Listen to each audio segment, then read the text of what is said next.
ओम श्री लक्ष्मी नारायणाय नमः। नमस्ते तु महामाये श्रीपीठे सुरपूजिते शंख चक्र गदा हस्ते महालक्ष्मी नमस्तुते।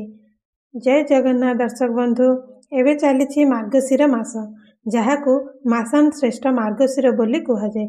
जदिओ धर्म अर्जन दृष्टि पुण्य अर्जन दृष्टि कार्तिक मास को श्रेष्ठ बोली कहुए, तेबे माँ लक्ष्मी जी कि ए सृष्टिर पालन करती माँ अन्नपूर्णा, जहाकू आवाहन कले सुख शांति धन समृद्धि रे भरपूर होई उठे, तांकू ए पवित्र मार्गशीर मासरे आवाहन करा जाए। मार्गशीर मासर प्रत्येकटी गुरुवार पाली रे माँ को आवाहन करा जाए एवं जीवन रे किपरि सुख शांति समृद्धि रे भरपूर होई उठिबो सेथिपई माँ को कृपा भिक्षा करा जाए। प्रत्येक बुधवार संध्यारे महिला माने निज घर और दांड सफा सुतरा करी गोबर रे दांड दुआर लिपि रंग चिता टाणी स्वतंत्र रंगोली पकांती। माँ लक्ष्मी पूजा रे सफा सुतरार बहुत महत्व रही। एही उपवास करुथिबा महिला माने गुरुवार दिन ब्रह्म मुहूर्तर उठी स्नान करी शुद्ध पोशाक पिंधंती। पूजा स्थान को सफा करी सही जगार लक्ष्मी पाद पद्म चिता को आंकिबे। कौनसी एक पात्र रे जल नहीं सही जल को प्रथमे निज उपरे एवं तापरे पूजा सामग्री उपरे छिंचिबे। एहाकू शुद्धिकरण विधि कुहाजाए। माँ लक्ष्मी को पूजा आरंभ करने पूर्वर प्रथम पूज्य श्री गणेश को ध्यान करिवे। गजाननम भूतगणादि सेवितम एही मंत्र उच्चारण करी प्रभु गणेश को आवाहन करने सहित फूल अर्पण करिवे। पूजा स्थान रे भगवान श्री गणेश एवं लक्ष्मी नारायण मूर्ति को स्थापन करिवे। सेही मूर्ति गुड़ी को प्रथमे पानी रे एवं तापरे हलदी अँला को बाटी सेथिरे क्षीर महू और घी मिसाई पंचामृत रे स्नान कराइबे एवं शेष रे शुद्ध जल रे स्नान कराई माँ को निज खटुली रे स्थापन करिवे। माँ लक्ष्मी को स्मरण करी एक कलश स्थापन करिवे।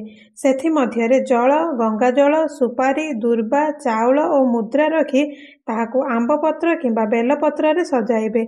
एक नड़िया को लाल कपड़ा रे घुड़ाई कलश उपरे रखिबे।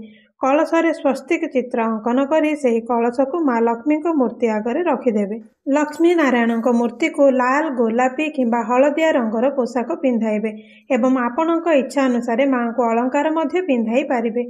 हलदी चंदन एवं सिंदूरर तिलक लगाइबे।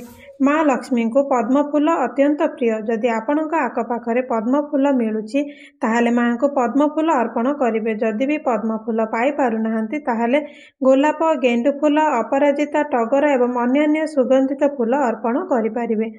तापरे माँ लक्ष्मी निकटरे घी दीप प्रज्वलन करिवे, धूप प्रदान करिवे, गोकुल लगाइबे एवं ओम श्री ह्रीं क्लीं महालक्ष्म्यै नमः मंत्र जप करी माँ लक्ष्मी को आवाहन करिवे। प्रथम बालभोग यथा कदली कमला आखु मूला सेओ डालिंब आपणक इच्छा अनुसार फल भोग करिपारिबे। तापरे सुंकुड़ी भोग खीरी काकरा चितौ खेचुड़ी मंडापिठा दही विभिन्न प्रकार नैवेद्य अर्पण करिवे।